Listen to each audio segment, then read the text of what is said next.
Nagsalita si House Speaker, interview sa kanya. Paano ko lang sa inyo? Na kasi sa tingin ko, yung sinasabi ni VP Sara Duterte na kayong mga kumukontra sa confidential funds. Oh, no. Sa tingin ko, hindi lang yung Makabayan Black ang tinutukoy. Yung mga alipores ni Tambaluslos at si Tambaluslos din. Sa tingin ko. Okay?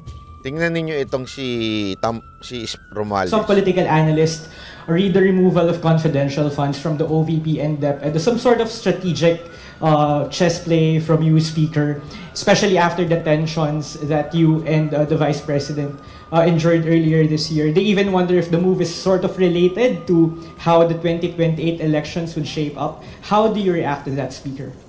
I think people are reading too much into it. No, I think it's very, very straightforward and simple. No, so the CIF had the topic. It all came up. No, and there were a lot of discussions and debates in the House. No, and in fact, even in the Senate. So, borrowing the words of the Vice President, that even she says that she could live without it. And she would leave it to the sound discretion of the Congress for its proper disposition. Under the circumstances, we felt that it would best be realigned to the agencies and to the departments and into the area. There is. Ayun na. There it is. Oh, no. Admission ni Speaker. Sinasabi niya, di ba, sinabi naman ni VP Sara Duterte na she can go without the confidential funds. Di ba? Sinabi. So, inaamin na mismo ni Romualdez na sinabi naman niya yan. So, the discretion is sa Congress. Pinahahaba lang niya pero isa lang sinasabi niya. Sinabi ni Sara Duterte yun eh. O, discretion namin mga congressman. So the discretion of this congressman na sinasabi niya, hindi bigyan ng confidential funds si Sara Duterte. So sino pa ba yung sinasabing kalaban ng bayan dito? Di ba? Ayan, pakinggan niyo. Borrowing the words of ayan, the Vice President, that even she says that... So ginastify niya by saying, borrowing the words of VP Sara Duterte, ginastify niya yung ginawa ng mga bataan niya. She could live without it, and she would leave it to the sound discretion of the Congress for its proper disposition. Under the circumstances, we felt that... under the circumstances, we felt. We.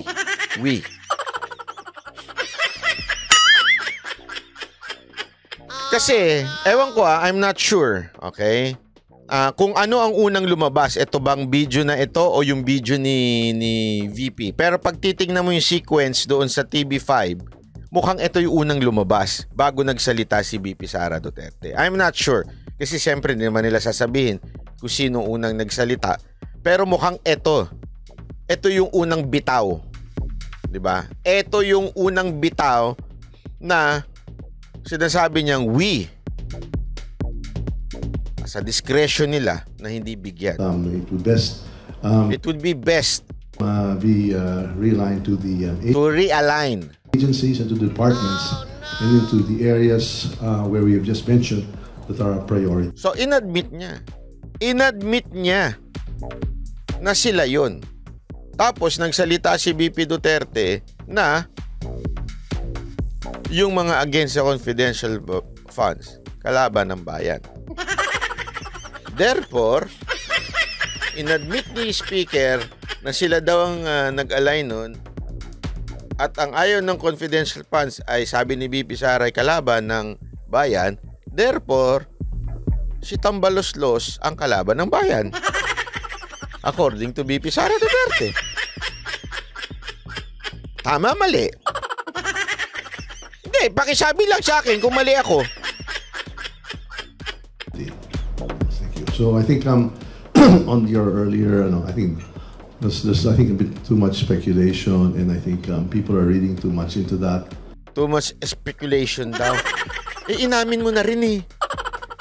Kasi yun yung unang tanong sa kanya, tumatawa pa nga siya. Pero sabi niya, political analysts read the removal of confidential funds from the OVP and DEP and some sort of strategic chess play from you, Speaker, especially after the tensions that you Tingnan niyo itsura at body language niya. and the Vice President enjoyed earlier this year. They even wonder if the move is sort of related to how the 2028 elections would shape up. How do you react to that, Speaker? I think people are reading too much into it. No, I think it's a very I think sumusobra daw yung tao sa ewan ko kung mga teorya nila, ganyan-ganyan, sinasabi niya. Pero inamin din niya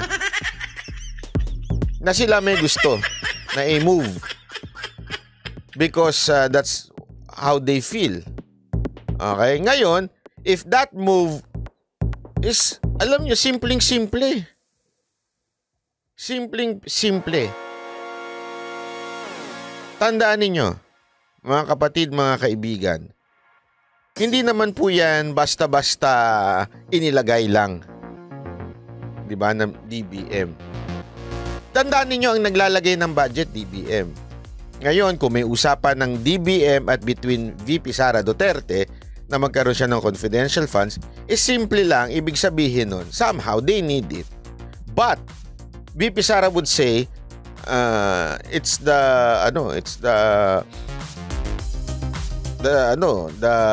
will of the congressmen ang magdi-decide niyan. Kasi siyempre, sila naman talaga. So, ibig sabihin, kung kailangan naman ni VP Sara Duterte yan para magampanan ang kanyang trabaho at tinanggal nitong ni Romualdez ang confidential funds, mahihirapan ang departamento ng DepEd at ng OVP na talagang magawa ng todo-todo yung trabaho. Sasabihin ng iba dyan, bakit si VP Lenny? Di, alam ko na kagad sasabihin ng mga ano dyan mga tukmol Bakit si VP Lenny wala naman siyang confidential funds? Bakit? Ano ba nagawa niya?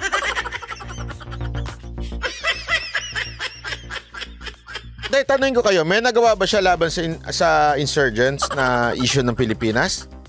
Laban sa mga rebelde? Alam ko, pinamerienda. Pero meron ba siyang nagawa para sugpuin itong mga to? Wala, kinaibigan. Yun ang punto dito If you want something to be done fast and efficient, hindi sana pinagkatiwala muna natin. Di ba? Tapos, tsaka tayo magreklamo. Kunwari, after 2 years, 3 years, hindi bumababa yung mga rebeldes, especially sa pagre-recruit sa mga kabataan. O doon tayo maningil. Di ba? Kaya lang, wala pa nga. Putak na kayo ng putak. Di ba? very straightforward and simple, no? So the CIF had the topic, it all came up, no? And there were a lot of discussions and debates in the House, no? And in fact, even in the Senate. So, borrowing the words of lots of debate in Senate. Si Ontiveros lang naman nagre-reklamo doon. Walang nagde-debate ng confidential funds ni VP Sara sa Senate. Huwag mong idama yung Senate. Huwag kang magsalita para sa kanila. Diyan ka lang. Huwag kang maghari-harian doon. Di ka nga manalo na senador Hindi, totoo lang. Mananalo to sa lugar nila. Madaling manalo kongresista sa lugar to. Mayaman to Lalo na ngayon. Pero shoot ka sa banga. Totoo lang Shoot ka sa banga. Pag tumakbo ka na namang senador, talo ka na naman. Sigurado yan. The Vice President that even she says that she could live without it, and she would leave it to the sound discretion of the Congress for its proper disposition. Under the circumstances, we felt that it would best be realigned to the agencies and to the departments and into the areas where we have just mentioned that are a priority.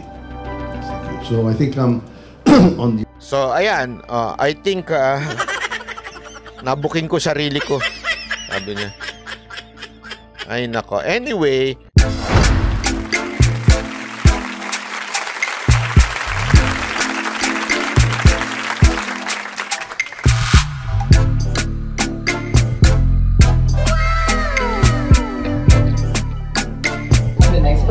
will start momentarily.